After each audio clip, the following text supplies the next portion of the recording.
Hello, I'm John Rossi, a touring drummer with a love of all things animal. When I'm on the road, I visit as many zoos, aquariums. Hey, wait a minute. What's going on? Hey, what's going on there? Hello? Hello? Hello? We interrupt your regularly scheduled program to bring you Rossifari Zoo news. News you can use from the world of zoos and conservation. Every week, we bring you breaking news and analysis from around the globe, featuring the animals you love and the people who care for them. And here's your anchorman, John Rossi. Hello, and welcome back to Rossifari Zoo News, your look at everything going on in the world of zoos, aquariums, conservation, and general animal weirdness. Y'all, we have a special guest that we're going to be getting to here in just a little bit for today, and I'm pretty excited about that. But, this is the part of the podcast where I usually update y'all about my life. And I want to use this space to talk about what is going on in the world right now, but not in the way that you might be expecting, or frankly, when you heard that dreading. So stay with me here, y'all. There was a very terrible terrorist attack perpetrated by Hamas on innocent civilians in Israel. We know that.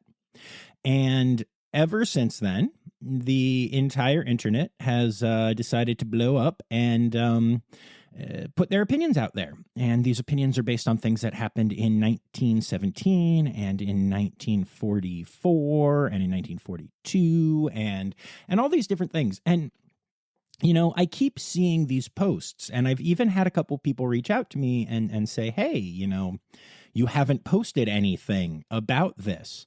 And I guess I wanted to tell y'all that that's okay. I'm very comfortable with that, and frankly, you should be too. The truth of the matter is that the situation that is going on right now is not something that can be explained in a simple infographic, or depending on how you look at things historically, there are different takes on it. I think that the tragic loss of lives is absolutely horrendous, and I don't think there's any denying that. But beyond that, our internet culture has gotten so crazy. There are actually accounts now that just track famous celebrities and post their names and try to shame them if they haven't posted their position on the current situation going on in the Middle East. I don't know why people care I don't know. I haven't looked at these lists because I think they're ridiculous, but Kim Kardashian or Taylor Swift or Kanye West or whatever think about geopolitics, but I don't. And I think it's okay for you to not too. So I wanted to tell y'all what I've done in the last couple of days. I took time out of my last 3 days to really study the situation. I went to as many nonpartisan good sources as I could suss out. I even, because I'm a huge nerd, looked back at the history of the land. As far as we know, it turns out that we actually have genetic records that we know the people who owned the land over there before Islam was even founded. Okay. So that's kind of interesting. And it's all very complex. I spent my time studying. More importantly than that, though, I've spent my time talking to people, talking to a producer friend of mine, to a musician buddy of mine, to another musician buddy of mine, to people who have family over in Israel and in Palestine. And I've checked in with them and I've made sure they're okay. And I've also listened to the voices that pop up that are actually, related to this conflict in one way or another. I've given them their moment, and I've sat quietly by and I've learned. And yeah, I actually have really strong opinions on a lot of what's going on over there. And these are opinions that are formed by educating myself and listening to the people that are affected directly. But you know what? I don't need to share them. I don't need to share them with y'all, even though you come here ostensibly to hear my take on things, in a different world, but still, you do. I don't need to share them online. And I just think that it's okay to not have a half-informed, social media inspired opinion that you then regurgitate in your feed, followed immediately by like a picture of you at a cool rock or something. I don't know. Social media is weird. But like, I don't know. It just doesn't ring true to me. It just doesn't. And don't get me wrong. If you're listening to this and you're someone who is affected by this conflict, or you have, roots over there, or you have skin in the game, as they say, you're not who I'm talking to right now. Okay. You're the person who I want to hear from, who I want to listen to, who I want to learn from. Okay. I want to be real clear on that. But like, a chunky animal loving dude who makes a podcast doesn't really have skin in the game. And I can tell you that the people that I've talked to all really have appreciated hearing from me and being able to, voice their thoughts. So I don't know. I guess maybe I'm just saying that there's a better way to deal with things than act like you know everything on social media. Just a thought, just putting it into the world. And I hope y'all are okay with that. But yeah. All right. So those are my thoughts for the week. This is Rossifari Zoo News, which is a crowdsourced zoo news program. So if you happen to see anything that you think is zoo news worthy, you can tag me in it at Rossifari on the socials or at Rossifari Pod on TikTok. Email it to me, rossifaripod@gmail.com. Call me, text me if you happen to know me. If you don't, it's creepy. But yeah, get me that stuff, and then I'll say your name at the end of the episode. And like I said, we have a really special guest coming up. So without further ado, let's get to it.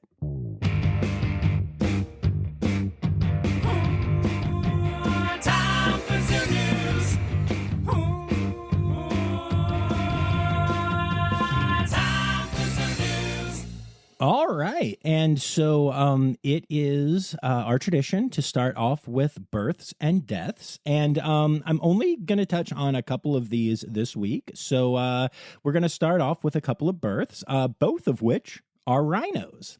So we're going to start off with the fact that a baby rhino has been welcomed to the family at African Safari. The mother is Chipoko, one of the rescued orphans that lives at this sanctuary in Africa after her mother was poached when Chipoko was only 3 months old. So this birth is not only great for the species continuing on, but also is really important because it shows that these amazing sanctuaries over in Africa are actually working, saving these animals, and then these animals are able to go on and have babies and things. So that's very exciting. Congratulations on this incredible birth, y'all. And then speaking of rhinos, a baby southern white rhino has been born at Zoo Tampa to 19-year-old mother Kidogo. This is the 6th calf that Kidogo has had, or as we like to say, rhinelet. But it is the first calf to dad Mufasa, and the rhinelet in question is a little boy. So congrats to the team at Zoo Tampa. And now that brings us to the flip of the coin to the animals that have passed recently. And I'd like to start this off with a quick interview that I did with my good friend Krystin at Aquarium of Niagara. All right, so let's start off by you telling me who you are and where we are. Yeah, so my name is Krystin Wroblewski. I'm a trainer here at the Aquarium of Niagara. Yeah, and we are here to talk about a sadder story today. Yes. So why don't you tell me about your good friend that has recently passed? Yes, so Kiah was a 15-year-old female California sea lion. She was rescued off the coast of California when she was just a pup. And her rescue story itself was, kind of telling to her personality as she got older. She was rescued 2 different times. After the second rescue, she was approaching people for food. So despite those rescue and rehabilitation efforts, she was a little too smart for her own good, and still figured out that people would feed her. So of course that is dangerous, and she was deemed non-releasable. So she joined us here, and she had been here with us ever since. So she had been here for about 14 years. And I started volunteering here about 9 years ago, which is when I got the chance to see her and meet her for the first time. Okay. And talk to me about like that relationship and how did it develop? Yeah, so Kiah was an incredible sea lion. She was very special to me and many others. But when I first started working with Kiah, she was actually the very first sea lion I started working with. And she was definitely way more standoffish than by the end of our relationship. But that's what made her so great. When you first started to work with her, she recognized her trainers like many animals do, and she made you work for that relationship. She could be an extremely loving, cuddly, sweet sea lion, but you had to build that relationship with her first. And I remember when I first started working with her, you know, she would do different behaviors, not quite to criteria, seeing what she could get away with me, kind of pushing the boundaries a little bit, as she liked to do with all her new trainers. But after some time went by and, you know, we started building a relationship and building that trust, one thing Kiah was known to do with trainers she had a relationship with is lean in for tactile. She found tactile extremely reinforcing. And I will never forget the very first day when I was kneeling down with her and she slowly leaned her head in and rested it on my knee. And I gave her tactile and almost cried. And from there, she was sold as my favorite. I absolutely adored that sea lion. She won my heart over that day and has been my favorite, and I think always will be. Sounds like she was reinforcing you more than you were reinforcing. I think so. Everyone would always joke that, you know, I cannot get enough of Kiah tactile. And it's true. I absolutely loved her snuggles and scratches. She definitely reinforced me, but I like to think it reinforced her too. Okay, fair. And I know that training is something that you're passionate about, and we've had a lot of discussions about that here. What did she bring to training, and how much did she inspire you, since she was the first one that you were working with, to get more into training? Yeah, Kiah was a huge inspiration for me when it comes to training. She was an incredibly smart, detail-oriented, and fast learner. She was very precise, and you know, when people came to watch our shows, she was the one doing all of those incredible, blow you away, high energy behaviors. Because she was so quick and precise, she picked up a lot of things very fast. And she definitely inspired me to want to train a lot of those high energy behaviors. It was so much fun for her and for us as trainers to be able to work through these things with her. She would very visibly show her enthusiasm when something was done correctly. She would kind of shake and nod her head when she was feeding off of our excitement. And a lot of times that would happen after a training session when she had a really great approximation. We might have jackpotted her, getting really excited, and her head shake would go crazy. She would be so excited too. So she was a lot of fun to train and definitely inspired me to want to do more high energy with her and with all sorts of other sea lions too. Okay. Now, you mentioned that she was 15. Yes. At the time of her passing. And I know it's relatively young for a California sea lion. So what happened? Yeah, unfortunately, Kiah had a form of stomach cancer that was undetectable. And we saw almost nothing leading up to that except for the 3 days prior when she suddenly stopped eating.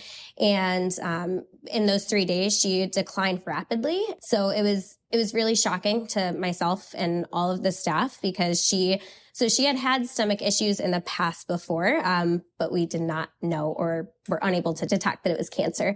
She had swallowed something that fell into her pool.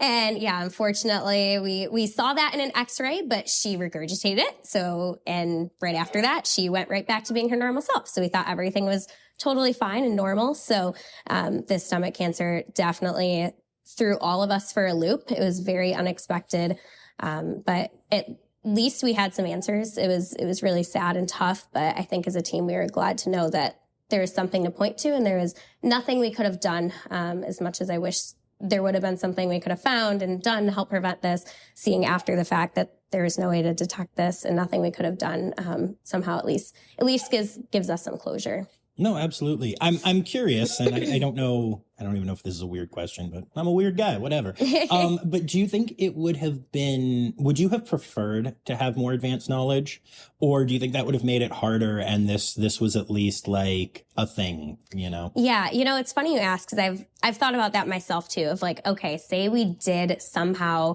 detect this. We were able to find it. And then we were told it's untreatable. There's nothing we can do. And she has, you know, this long to live. And honestly, I feel like that would have made these months leading up to it really, really tough. So I don't think so, because looking back to if there was something we could have done, of course, absolutely 100%. Right, yeah. But knowing that nothing would have changed, we spent every day with Kiah as normal, loving her and doing shows and doing training and all the fun play sessions, everything with her up until her very last day when she started to decline. So I like to think that we kept things totally normal for her, and, she lived her best life until things rapidly declined. Awesome. Is there anything else that you wanted to say about this? Yeah, I think I'll just throw in the fact that Kiah was an incredibly special sea lion. There has never been a more lovable sea lion that was also just so impressive and smart and talented. And I know that she is irreplaceable to myself and all the other trainers that worked with her. Anyone who got a chance to meet her, she left an impact on them. And I feel incredibly lucky and grateful to have had the relationship that we did and to have worked with her for all these years. And I hope everyone who has met her has that very special memory of her, because I know she made that long-lasting impact on me. Awesome. Thank you. Thank you.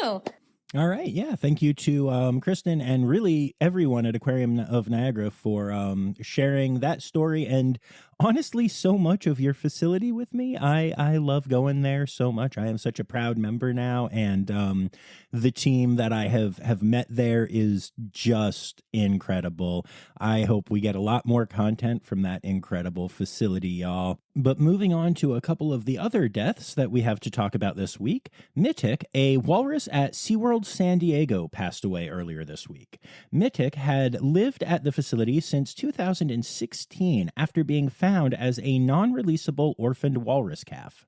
He lived at many aquariums before finding his forever home at SeaWorld, where he participated in studies about walrus hearing and also photogrammetry. Sadly, he was struggling with acute kidney disease, which ended up taking his life. Sending condolences to everyone at SeaWorld San Diego. The Toronto Zoo recently said goodbye to Luca, their male jaguar. Luca was 19 years and 3 months old, significantly outliving the life expectancy of a male jaguar in captivity or in the wild. Sadly, Luca lost the use of his hindquarters due to osteoarthritis. This despite the fact that the zoo had been treating the issue with a novel domestic cat monoclonal antibody therapy, which had been successful for quite some time. What an amazing story of the lengths one zoo will go to for one animal, even at the end of their life. And then, last but not least, in our deaths section this week, the John Ball Zoo has announced the passing of Yogi, their male brown bear. Yogi lived at the zoo since 1994 when he was taken out of the wild due to repeated human conflicts. If he hadn't found the zoo as his home, he would have been euthanized. After far outliving his life expectancy, Yogi developed osteoarthritis, common theme this week sadly, which was treated by the zoo's veterinary team for a while, but eventually his mobility issues became too much for them to manage, so the decision was made to humanely euthanize him. In order to carry on Yogi's legacy, and I really love this, the zoo is currently hosting a teddy bear drive. The zoo is in the midst of collecting as many Yogi bears as possible, which will then be shared with the kids at the Helen DeVos Children's Hospital. I love this so much. This is so great. Props to the entire team at the John Ball Zoo, especially animal care supervisor Jamie, who came up with the teddy bear drive idea. Awesome, awesome work, Jamie. I don't even know you, and I love you so much. Great job. All right, so moving on from that section and into our normal zoo and aquarium news, South Carolina Aquarium has announced an incredible new program called Seafood Connection. This is a program that will provide fresh, free, sustainably caught seafood to food insecure individuals that live in the community around the aquarium. It's estimated that this new program will provide over 5,000 meals annually. I'm wildly impressed by this. And y'all, I don't even eat seafood personally, but I'm just playing. That is so cool. I mean, I'm not playing. I really don't like seafood. But, aquariums really often do a great job explaining sustainably caught seafood and how important that is to the conservation of the species that we love in the ocean. But in this case, the South Carolina Aquarium is not only doing that, but providing food to people who need it at the same time. This story gives me all the good feels. New England Aquarium recently shared a post about their Gulf Stream Orphan conservation work. The Gulf Stream Orphan, or GSO, is any type of subtropical or tropical fish that gets swept north beyond its native range by the Gulf Stream. GSOs would die as water temperatures cool off in the fall and winter, so teams of divers from New England Aquarium head into the waters to rescue many of these fish.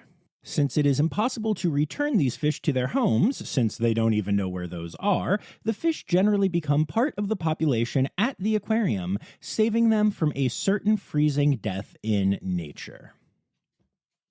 The National Zoo has teamed up with the team at Avatar Studios, home of Avatar: The Last Airbender, not those weird freaky blue things, but the good one, to celebrate the real-world animals that inspired the hybrid animals seen in Avatar: The Last Airbender. For those of you that don't know, the series featured many hybrid animals, including Appa, a sky bison, which was a hybrid bison and manatee that, for some reason, could fly. I'm here for it. Pabu, a fire ferret, which was a hybrid between a red panda and a ferret, which is actually why I watched the series in the first place and fell in love with it for other reasons. But initially it was because I needed to see my fire ferret friend Pabu.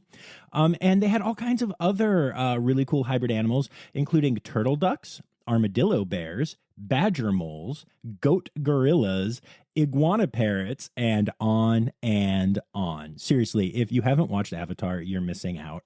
A lot of adults that I know are like, I can't watch the cartoons, but there are some really good ones out there, y'all. Hybrid animals, Avatar, really cool. So if you follow at Avatar: The Last Airbender, you can get facts about the real animals that inspired the hybrid ones seen in the series, as well as facts about the hybrid animals, all sponsored through the National Zoo. The Detroit Zoo has announced that their female polar bear Suka has started exhibiting denning behaviors, and there is hope that this means a polar bear cub, polar bearlet, or two are on the way. Given that Columbus recently announced that their female is also denning, we have reason to hope there may be a few polar bearlets coming soon. That would be really exciting. Polar bears are so good, y'all. The Louisville Zoo is selling really adorable shirts celebrating the life of Fitz, their elephant calf, who passed away after a brief battle with EEHV recently. The shirts are a line drawing of an elephant, and the ear has Fitz's name written in cursive on the line. It's really cute and really creative, and all proceeds go towards EEHV research efforts, so I highly recommend checking the shirt out by going to the link on any of the social media pages on the Louisville Zoo. The Columbus Zoo and the Wilds have achieved the American Humane Certified Distinction for Animal Care and Well-Being. The American Humane Certified Program is the first certification effort solely dedicated to helping verify the welfare and humane treatment of animals living in zoos, aquariums, and conservation centers across the globe. The inspections are species-specific and incredibly thorough, focusing on husbandry practices, including housing, food, water, lighting, shade, sound, activity levels, and the training of the keeper staff. Some other zoos that are currently certified are ABQ Biopark, Pittsburgh Zoo and Aquarium, the Denver Zoo, and the Florida Aquarium. Over 100 AZA-accredited zoos and aquariums have signed a declaration uniting behind the 30 by 30 initiative that is part of the Kunming Montreal Global Biodiversity Framework, Now, you've probably heard about the 30 by 30 initiative, but the goal is to protect 30% of the planet by the year 2030, hence the name 30 by 30. So yeah, this is something that a lot of conservation organizations are involved with and a lot of governments are trying to be involved with. And it's cool that the AZA kind of worked together to get a bunch of their facilities to sign on board as well. So that's pretty exciting. And then the last story in Zoo News this week really touched me. I enjoyed it tremendously. So a giraffe named Eddie has been making a lot of news this week. Eddie recently got an SSP recommendation to move from Henry Vilas Zoo to the new zoo in Green Bay. However, despite having been trained on crating and such, when it came time to move, Eddie said no. He absolutely refused to crate for his team at Henry Vilas, despite them trying repeatedly. As such, the decision was made to let him stay at the zoo another day and try again the next day. Now, the next day, although he was still a little hesitant, Eddie did eventually crate and made the move to the new zoo, where he then refused to get out of his crate for a while, but eventually his favorite keeper from Henry Vilas was there and was able to coax him out. Once he heard her voice, he got pretty excited and came out. So the best part of the story to me is not just that, like, hey, there was an animal transport that, had a little issue, a little bit of an animal saying no. It's that the zoos were being super transparent about the move. There was a goodbye party for Eddie. There was a welcome Eddie party happening. They were announcing it all in advance. They were putting it on social media. So when the giraffe said no, there were a whole lot of people who were invested in the story, which, normally doesn't happen in this case. Honestly, this is one of the reasons that some zoos are afraid of being transparent. But Henry Vilas Zoo and the new zoo did an incredible job. They explained to the public what was going on. They kept it light, but they explained how training works, that the training had been happening, that animals have some choice and control even in moments like SSP recommendations. And they talked everyone through the whole thing. And it was a really adorable story. And in the end, Eddie ended up where he needs to be. And both zoos ended up, in my opinion, impressing people with their transparency and also just illustrating yet again the amazing care that these animals get, even in like moments of transportation and stuff like that. So that story just made me really happy all around. And that brings us to Stereotypical Animal Podcast theme song. Here to bring you to conservation news. The U.S. House of Representatives is expected to consider amendments to the Interior Bill in fiscal year 2024 that would weaken the Endangered Species Act. Now, keep in mind, this is a group of politicians who are currently in total turmoil, and there's not even an actual Speaker of the House right now, but they get to have a say in the Endangered Species Act. Cool. In case you didn't know it, the law has been tremendously successful, with 90% of the species protected by it having avoided extinction since the law was created. So obviously, this law needs to stand strong. If you're interested in helping this stand strong, you can go to @the-WCS and click on the link in their bio to find a pre-written letter you can send to your representative, or of course, feel free to write your own.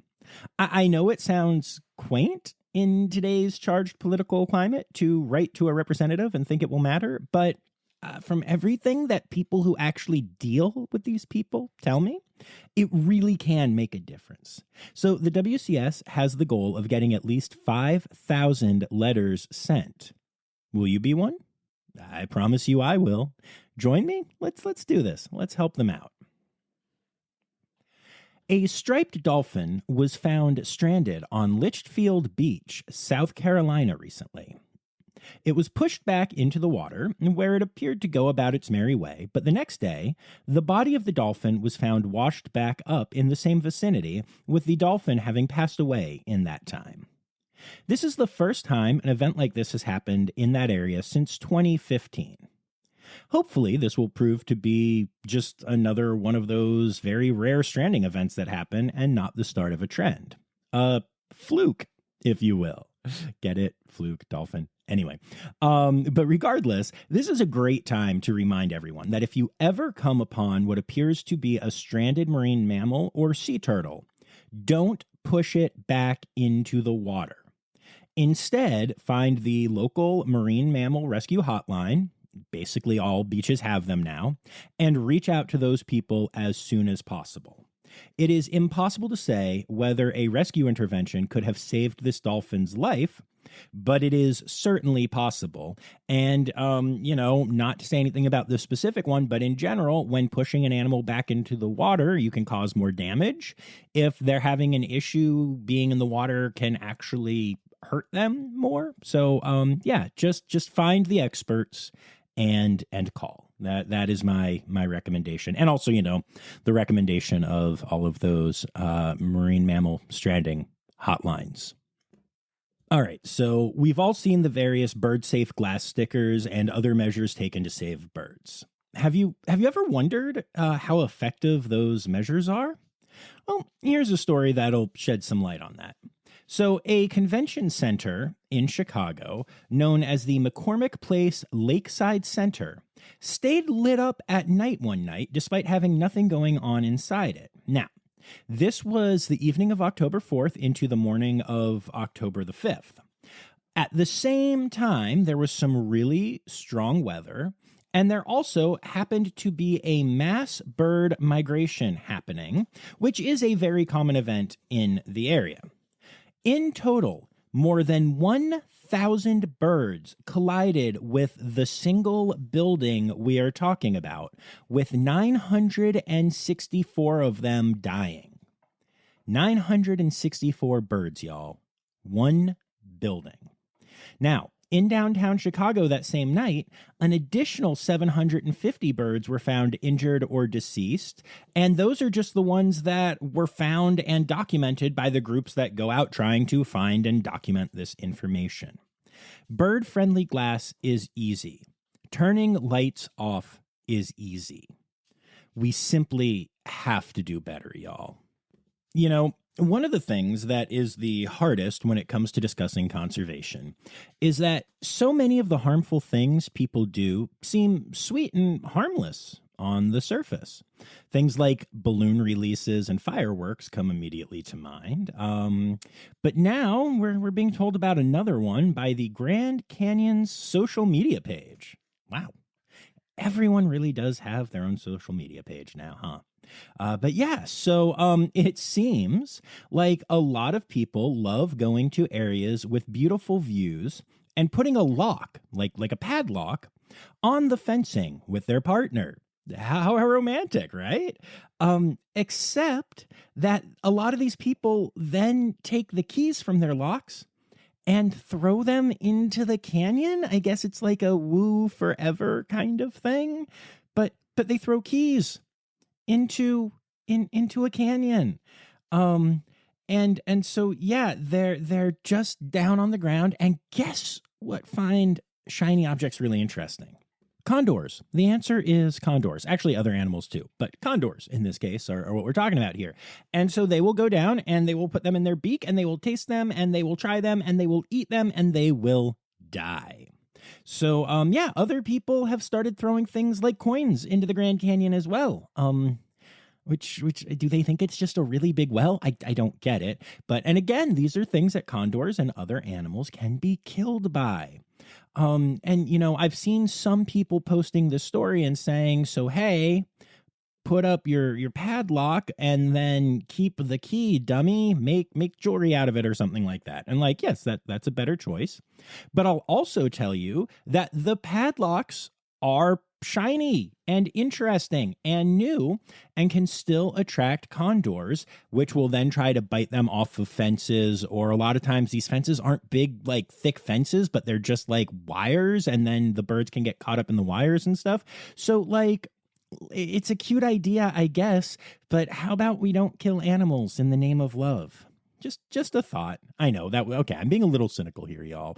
I'm just saying that so many of the choices that we make just for silly celebratory stuff have a real impact on the animals of the world, and this is one of them. So no locks on pretty views at the Grand Canyon and such. Okay, thanks.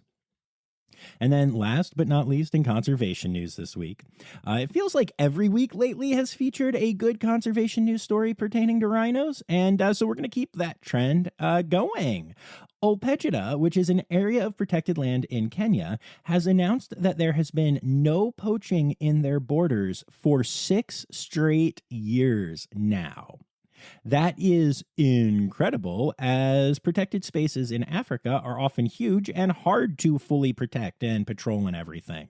Many rhinos live on this land, so this is great news for those rhinos, and just really, really huge evidence that the anti-poaching initiatives, many of which we've talked about on this podcast, are working. So yay that.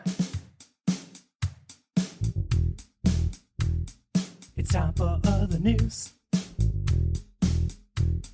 It's time for other news. Hey, now, right now, it's time. It's time for other news.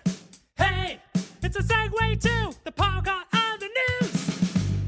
All right, we got a couple of fun ones in other news this week, y'all. So, echidnas talk with each other. That's the exciting news out of Curtin University, where researchers recorded echidna communications for the first time ever. It has long been believed that echidnas could vocalize, but it was only a theory until now. Early evidence seems to imply that echidnas only make noises during breeding season and only specifically when seeking mates, but they apparently coo, grunt, and wheeze while doing so. I also coo when seeking a mate, and grunts often follow, but I usually try not to wheeze during the process, as I think that would be a bit of a turn. I don't know what just happened there. Sorry. Anyway, but yeah, then I'm not chasing after female echidnas. So, sorry. What was I saying? Anyway, echidnas talk. Neat. A trailer park in Oklahoma City is coming under fire because of some controversy about a 13-foot python that was living on the premises. 13-foot python. And if that isn't bad enough, the python was apparently living on a diet of cats, including some pets in the trailer park. Residents claim that the python has been around since June and that management was made aware of the problem at the time. But instead of dealing with it, management has told people to mind their own business and then started threatening anyone who spoke out about the problem, including to the press, with eviction. So everyone who has been talking to the press about this is needing to do so anonymously, or they get evicted from their homes for not wanting their pet cats eaten by a 13-foot python. Weird. I will say this is yet more evidence of why cats should be inside animals only. Not only can they wreak havoc on the ecosystem, but apparently they can get eaten by a 13-foot python in a trailer park and get their owners evicted if they complain about it. Cool. And then that brings us to our last story for the week, which is kind of an interesting one. So female frogs, specifically European common frogs, have recently been discovered faking their own deaths in order to avoid unwanted attention from male frogs interested in mating with them. Oh, what's that? Oh, the sound you just heard? Yeah, that's all the female members of my audience writing this down or texting their friends this new suggestion. Nah, I'm just kidding. We all know that it takes more than death to get most gross male humans to leave women alone. Animal holidays. Animal holidays. All right, and that brings us to our animal holidays for the week. So, friendly reminder, it is still October, which is Bat Appreciation Month, Croctober, Tamra Month, Squirrel Awareness Month, and Adopt a Shelter Dog Month. Then for your weeks this week, the 15th launches Slow Loris Outreach Week, National Wolf Awareness Week, and National Veterinary Technician Week. Then your individual days, the 14th is African Penguin Awareness Day, The 17th is International Sawfish Day, and the 18th is World Okapi Day. Man, I miss the days when I got to pretend on this podcast that okapis were not real animals. But yeah, I guess I'll be celebrating their day with them on the 18th. Yay, World Okapi Day. Hey, here's a fun story. One time, an okapi broke my cell phone, and I will never ever share the details with how that happened. But now you know.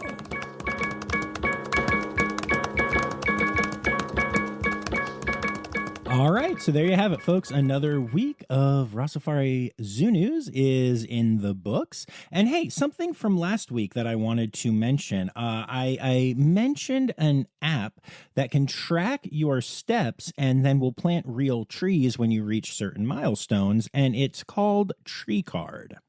I heard a couple people reach out and ask me kind of if I had vetted them, and I want to let you know that I would never recommend anything on here that I haven't looked into and don't think, is a good thing, is a positive thing, is a place that is doing it right. Always happy to have that conversation, though, so thanks to everyone who reached out and discussed that with me. I also wanted to let you know that if you haven't signed up yet, you can sign up using the link code JOHN, Jon, -OH1, like the number 1, so John-OH1, and I'll get to earn a free tree and some extra points, and once you walk your first 10,000 steps, you'll get an extra tree as well. So cool way to help the world, and I will put that code in the show notes. I'd also like to say thank you to Dr. Laura Schenk and Dr. Stephen Williamson, my Red Panda level patrons, and to remind y'all that you can support the pod for as little as $3 a month by going to patreon.com/Rossifari. There's cool bonus audio from some episodes, and I'll let you call me your friend, even if I barely know you. Just saying. I'd also like to say thank you to everyone who contributed stories this week, including Anya Keene, Colleen Lenahan, Kim Cooley, Carrie Kirkpatrick, Kevin Williams, Melissa Reed, Liz Dunlevy, Jacob Zinn, Dr. Laura Schenk, Ken Tryon, Emily Rockbuck, Sabo, Sam Evans, Lisa Clare, Crystal Chapman, Becca Robinson, Krystin, Wroblewski, and Paradiddle and Flam, my 2 dogs who would absolutely not leave me alone while recording this thing. So you've heard some barks and some tippy taps of the toes. And y'all, I just didn't have the time to get it out in a reasonable way without having them. But hey, what is an animal podcast without animals on that podcast? Oh, and don't worry. I know some of you are thinking it. Both Kay Malensky and Allie Malensky reached out and sent me stories this week. So the Malensky sisters are still in our good graces. Don't you worry about that. I know at least some of you were wondering right now.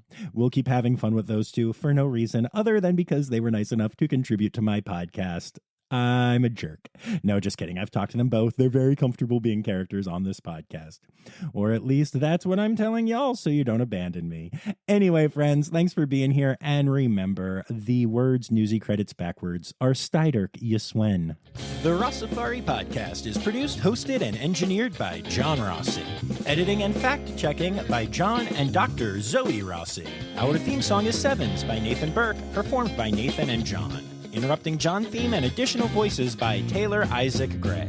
You can reach John directly on Instagram and Facebook at Rossifari or by email at rossifaripod@gmail.com. Rossifari is part of the Daydreamer Media Network. Now, stop listening to me and go visit a zoo.